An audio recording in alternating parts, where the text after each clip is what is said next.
Salut YouTube, c'est Antonin.Gossissime. Aujourd'hui on se retrouve pour une nouvelle vidéo critique analyse. Vous avez bien vu que je ne suis pas chez moi, je suis au 3 Roubaix Mix Shop. D'ailleurs un gros merci à Paul d'avoir accepté de me laisser faire la vidéo ici. Pourquoi je suis ici? Parce que ce soir il y a l'avant-première du DVD Fédéral FTS et donc nous allons parler de ça. Du coup, comme vous pouvez vous en douter, le DVD n'est pas encore sorti en digital, donc dans cette vidéo il n'y aura aucun aperçu, on va dire, de clips ou etc. du DVD en soi. Quand je parlerai de choses pour essayer de vous illustrer, je mettrai d'anciens projets vidéo parce qu'on sait que Richard Forn a souvent les mêmes tics et tocs, on va dire, de filming et d'editing, donc il y a des choses qu'on va forcément retrouver.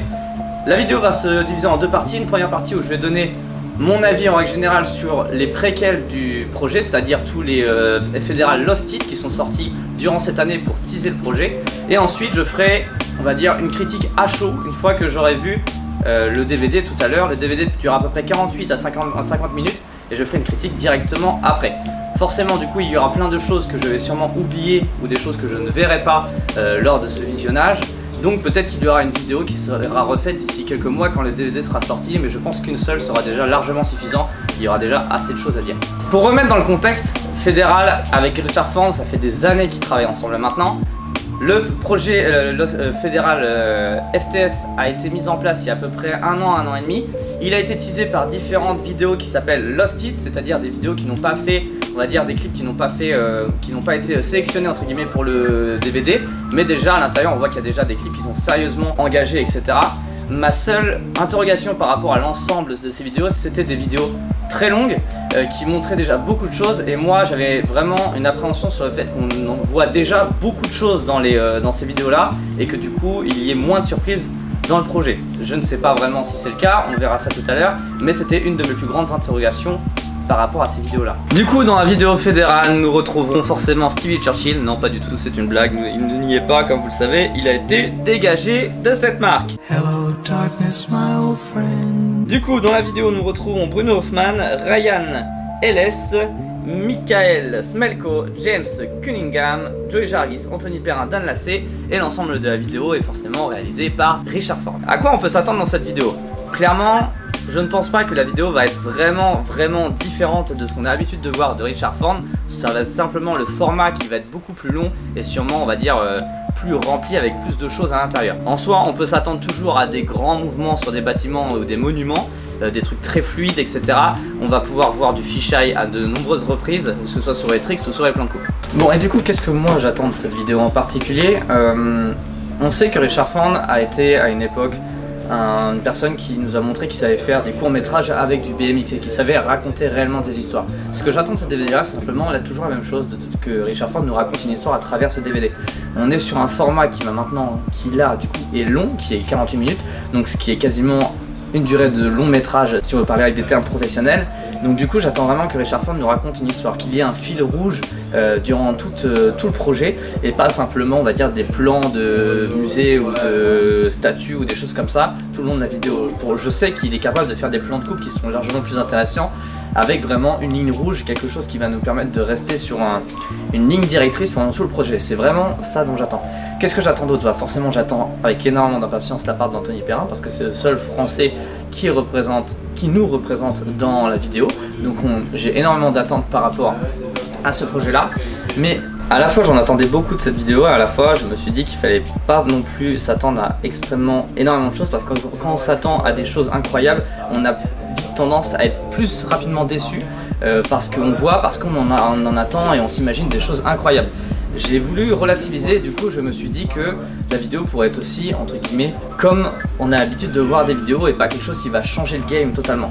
Pourquoi je me dis ça? Parce que je me dis qu'en me disant ça peut-être que je serai moins susceptible d'être déçu par la fin de la vidéo. Je sais que je vais pas être déçu de la vidéo en soi, mais Richard Forn nous a tellement habitués à un niveau d'editing et de filming élevé qu'on veut toujours en demander plus. On peut pas aller forcément plus loin dans l'editing et le filming, à l'inverse d'un rider qui peut toujours progresser, qui peut toujours pousser son riding plus loin, encore plus loin.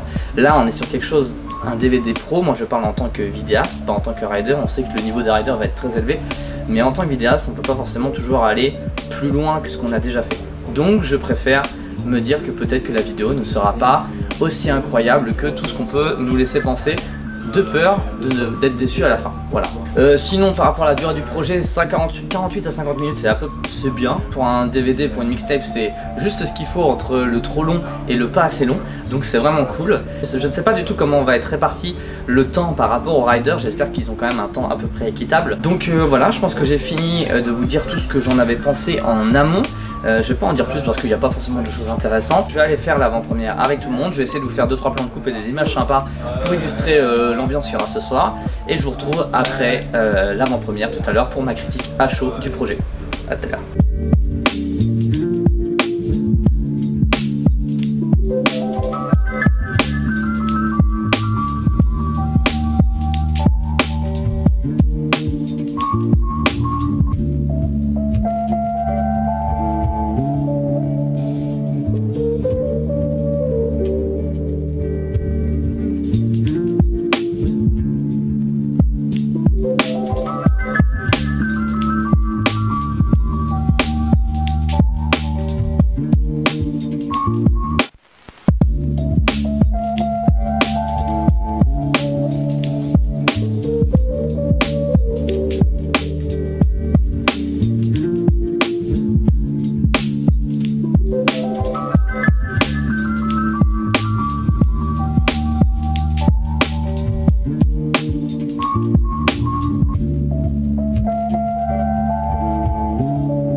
Du coup, la projection vient de se terminer, je viens de voir le DVD.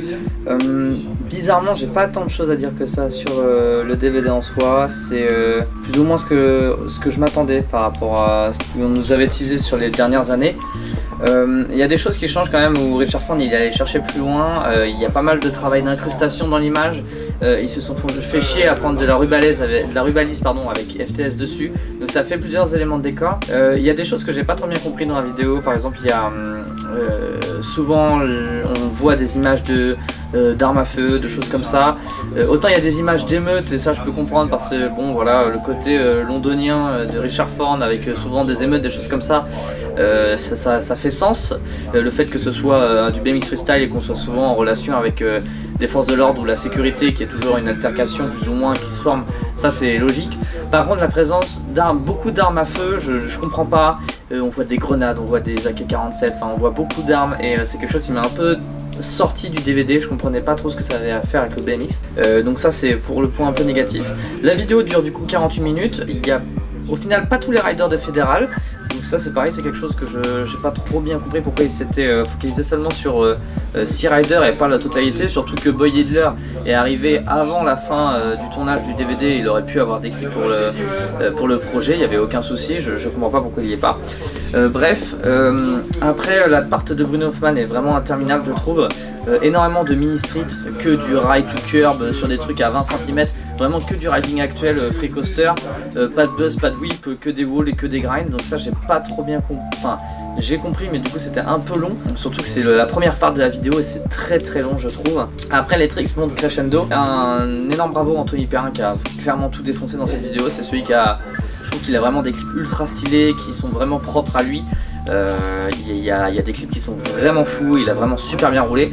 La part de Dan Lacey est légendaire, mais ça il fallait bien qu'on s'y attende absolument. Même s'il y a beaucoup de tricks qui reviennent, notamment des rails incurvés, qu'on avait déjà l'habitude de le voir faire sur d'autres vidéos. Beaucoup de choses comme ça qui... voilà, il y a beaucoup de redondance en fait dans ce projet là et dans ce DVD là.